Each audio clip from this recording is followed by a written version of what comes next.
Good morning, Bridgewater. Coming to life from Studio 509. It's time for Bobcat News.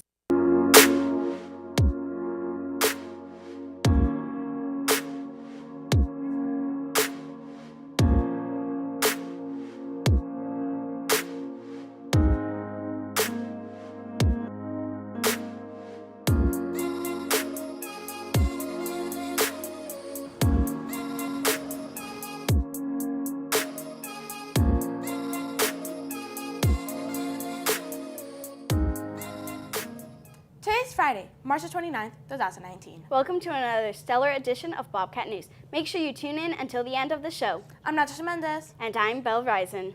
The deadline to complete NJHS applications is today. Completed applications can be returned to Portable 12 or the front office. Late or incomplete applications will not be accepted after 4 p.m. today. April is Autism Awareness Month. To show the uniqueness of our school, SJA is planning a Kindness Spirit Week next week.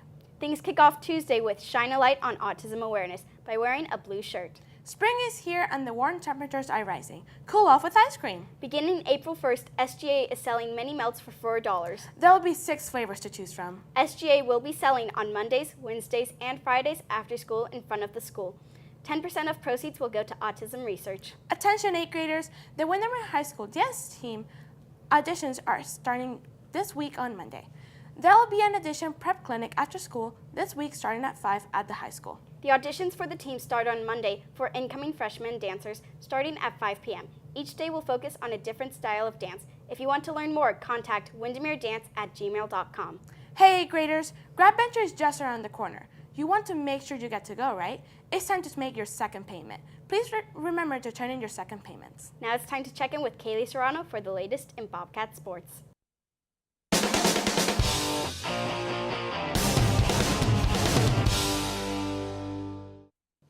Hey sports fans, it's Kaylee. Track season is approaching fast. The first meet is coming next week, on Wednesday, April 3rd, as your Bobcats will take place at Carver Middle School as your Bobcats face Chain of Lakes. If you would like to practice your basketball skills and run a few games, see Coach Simeon to sign up. She needs at least 15 participants to administer the club. Activities will consist of both drills and scrimmages. Club day will be on Tuesdays and Thursdays from 4:15 to 5:45 through the YMCA after school zone. See Coach Shannon in room 612B if you have any questions. Now it's time to turn to Liam Scully for your Bridgewater forecast. Liam.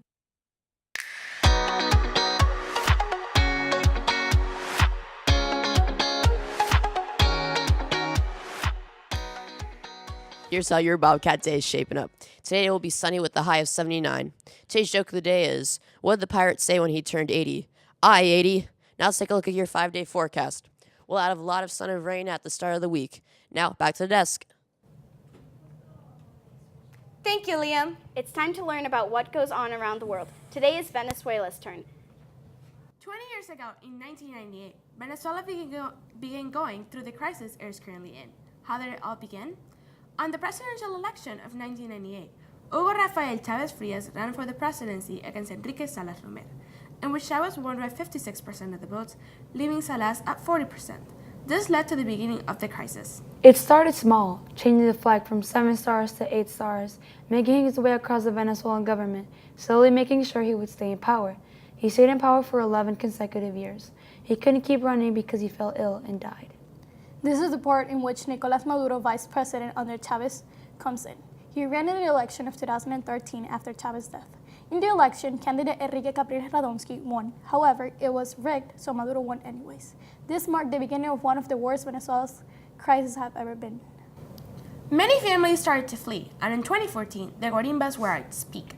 Children missed school during the carnival season, being in February, because it was too dangerous to even leave your own house. Places were being bombed, and people were desperately trying to hold on to hope. In 2015, one of Venezuela's activists, Leopoldo López, got unjustly arrested for inciting violence. In the protests of 2014, he was sentenced to prison to nearly 14 years. Leopoldo López was only one of many political figures who were unjustly arrested because they stood up against Maduro's corrupt government and dictatorship. Later, towards the end of 2015, things started to get even worse. The humanitarian crisis was stronger than ever. Food was scarce, and the lines trying to get food were unbelievably long. People would be in a line from dawn to dusk with no food, to finally reach the end of the line to be told that there was no more food available to buy. People had to go to the supermarkets on specific days depending on the number of their ID. Maybe there was flour, but it was on Tuesday, and your day is Thursday, so you're stuck hoping that there will be flour on Thursday. People were struggling to find anything. Medicine, food, gas, if you can name it, it was probably scarce. In 2015, on December 6th, the opposition finally won an election. A small one, that is. And people thought things were going to change, but you guessed it, they didn't. In 2016, many incidents happened in the lines to get food.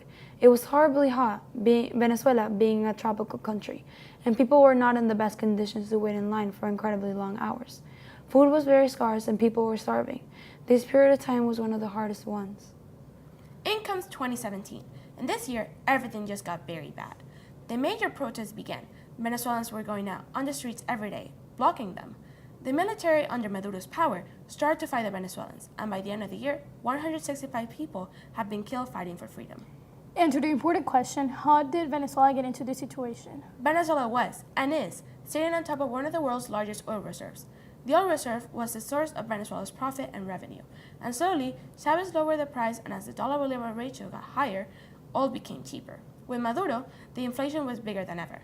The dollar-bolívar ratio was huge in difference, and oil, the main source of revenue, wasn't profiting. This resulted in Venezuela going into the crisis it is currently in. 2018, things continued, but not as bad. However, 2019 is a whole another story. In early January, Maduro was taken out of the presidency and replaced by Juan Guaidó.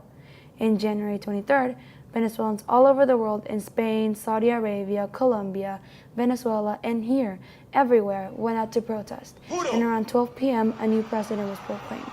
Juan Guaidó became our official president, and change finally began. People all over the world were ecstatic. After 20 years, change was finally arriving. Presidents and leaders all over the world began to recognize Guaidó as a president, and they began to send help. Maduro, however, still thinks he's a president. On February 22, 2019, the Venezuela Aid Live concert was organized, where people donated money to help the situation. It was beautiful and wonderful from a moment for many Venezuelans. Lastly, February 23, 2019, more protests were done. A president in charge has gone all over Latin America, meeting the presidents of Colombia, Brazil, Paraguay, Chile, Ecuador, Argentina, and even the Vice President of the United States. And now, March 7th, 2019, there's been a huge power blackout all over the country. There's no running water or electricity. People are doing lines to take showers in sewers, and hospitals, the patients are dying, specifically newborn babies. But that is it now. Now we're here, hoping for change. But all we know now is that change is coming, and it's definitely happening. ¡Vamos bien, Venezuela!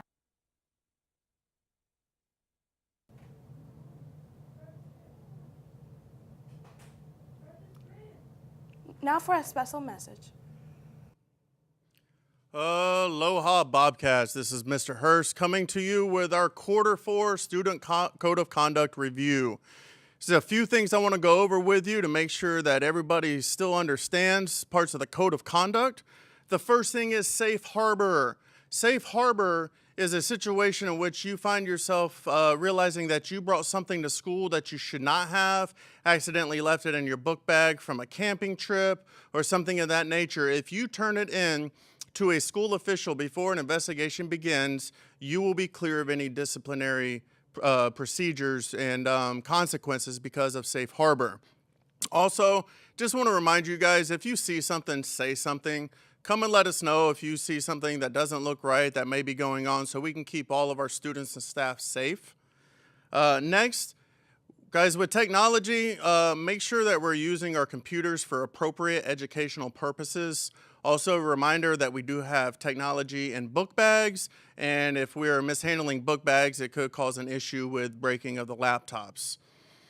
Students, it is very important that you clean up after yourselves after lunches. There were trash cans strategically located everywhere in order for you to throw away your trash. Please do not be the cause of your lunch having to go on lockdown and everybody eat inside. Some people do enjoy being outside, especially with the wonderful weather presented to you by Liam today. And finally, tardies, guys. Tardy sweeps are continuing. And as we go along, your first one's a warning, and then you begin to progress in discipline to detentions and letters home and possibly even pass. So let's please make sure that we are getting to classes on time. That's all I have for you today, Bobcats. Aloha. Thank you for joining us for Bobcat News, You Can Use. And as always, have a great day.